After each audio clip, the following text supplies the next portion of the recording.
L'armée de rentrer à Kidal. Pour faire quoi? Pour retourner à une convention qui a été signée entre la France et les Ifobas le 15 septembre 1907, la convention de Bourem, qui dit quoi? L'Adra des Ifobas appartient désormais aux Ifobas et à ceux qu'il plaira aux Français d'y installer. 15 septembre 1907, pendant la pénétration coloniale. Donc, à partir d'Anéfis, on a interdit à l'armée malienne de rentrer à Kidal. On a mené quoi? Les Français, 4 000 personnes, dans le cadre de l'opération Serval, ils sont venus à Kidal, avec un budget d'1 milliard de francs CFA par jour. On a fait venir les Tchadiens, on a fait venir les autres forces de la CEDEAO, l'armée malienne, non. Amadou Koufa, on l'avait désigné imam de Konna. Les Yad l'avaient désigné imam de Konna. Après la chute de Konna, il est parti avec tous les talibés pelus. On les a encadrés, ils sont partis à Kidal. On a interdit à l'armée de rentrer à Kidal. Les gens se sont préparés pendant 2 ans. Pendant ce moment, qu'est-ce qu'on a fait? Les Ménéla qui n'étaient ni une force politique, ni une force morale, ni une force militaire. Ces dirigeants étaient exilés à Ouaga et à Nouakchott. On est allé les amener dans les fourgons de Serval pour les installer à Kidal. On est allé voir en Sardine, qui est de déclarée organisation terroriste internationale. On a demandé à certains membres d'Ansardine de quitter et former ce qu'ils appellent le MIA, le mouvement islamique de l'Azawad, qui s'est métamorphosé moins de quelques jours après en HCUA. On les a mis ensemble et dire au gouvernement malien, c'est avec eux qu'il faut négocier. Alors qu'on leur a demandé de venir nous aider à libérer notre pays. Ils coupent notre pays en deux, ils forment des interlocuteurs et on nous oblige à négocier avec eux. On dit qu'on fait l'interposition pour la paix. Il n'y a pas de paix. Vous vous interposez entre qui et qui?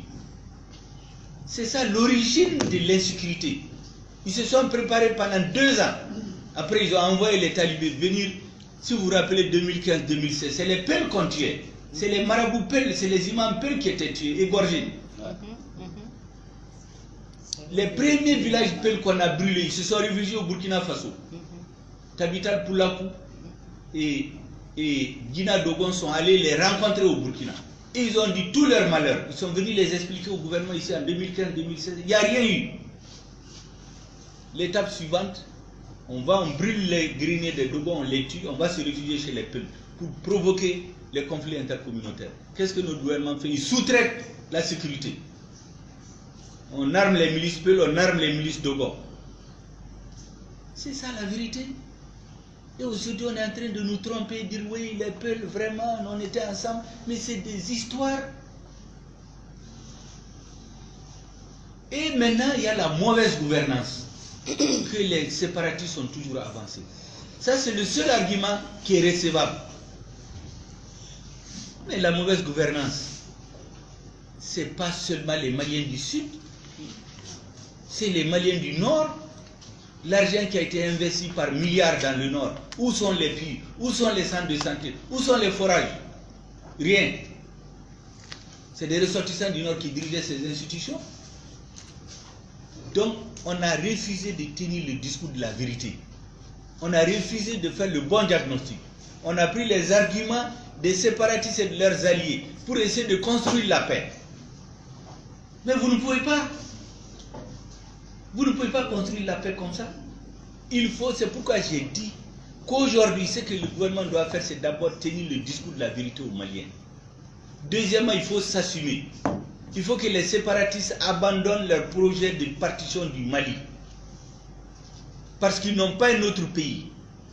S'ils divisent le Mali, Dieu nous engage, ça va être comme le Soudan du Sud. Ils vont commencer à se tuer. Parce qu'en vérité, il y a une aristocratie au nord qui ne veut pas du jeu démocratique, qui veut continuer une minorité à s'imposer aux autres Touaregs. L'actuel ministre de l'Artisanat, Nina Walete Intalou, elle a été élue maire à Kidal en 2004. Ils ont refusé qu'elle s'installe. Et le pouvoir a accepté. Mais les Maliens n'en parlent pas. Pourtant, on nous dit qu'on parle de démocratie. Donc, il faut que les Maliens, on leur dise la vérité. Il faut dire la vérité à la communauté internationale. On est en train d'organiser la partition du Mali. Et les dirigeants maliens sont ceux à qui les Maliens doivent s'en prendre. Moi, je vous donne l'exemple des autorités dites intérimaires. Aujourd'hui, on dit partout les autorités intérimaires. Tout le monde l'accepte. Mais c'est un acte de trahison. L'accord n'a jamais parlé d'autorité intérimaire. L'accord a parlé de période intérimaire de 18 mois. C'était quoi? Dans une zone où les organes élus ne fonctionnent pas, on installe des délégations spéciales qu'on a appelées pour être à la mode autorité intérimaire. Mais on en a installé dans le Mandé récemment. Mais au nord, qu'est-ce qu'on a fait? Un premier ministre, plus 2 ministres, ont trompé la confiance du président de la République en lui faisant croire que c'est la solution, parce que je suis sûr qu'il n'a pas lu le document. Ils sont allés le présenter au Conseil de sécurité, le faire valider là-bas le 16 avril 2016. Venir ici le signer avec les mouvements armés dans une salle fermée. Il n'y a eu aucune cérémonie. Tout le monde connaît la propension de nos gouvernements pour les cérémonies. Ça a été signé le 19 juin 2016, en cachette. Aucune cérémonie. C'est ce document qui a servi après au mouvement armé, à la communauté internationale, au gouvernement malien, de dissoudre tous les organes élus dans les régions du Nord. À Kidal, à Gao, à Tombouctou. Les conseils de région, les conseils de cercle, pour les remplacer par qui? Par les gens que les mouvements armés nomment. À partir de ce moment, je leur ai dit, c'est un acte de trahison, sinon de haute trahison. Parce que ce que les mouvements armés cherchaient, ils ont pris les armes pour prendre le pouvoir politique. Ceux qui n'ont pas eu par les armes, ils n'ont pas eu dans les négociations. On est venu leur donner sous la table. Et ça, c'est notre gouvernement.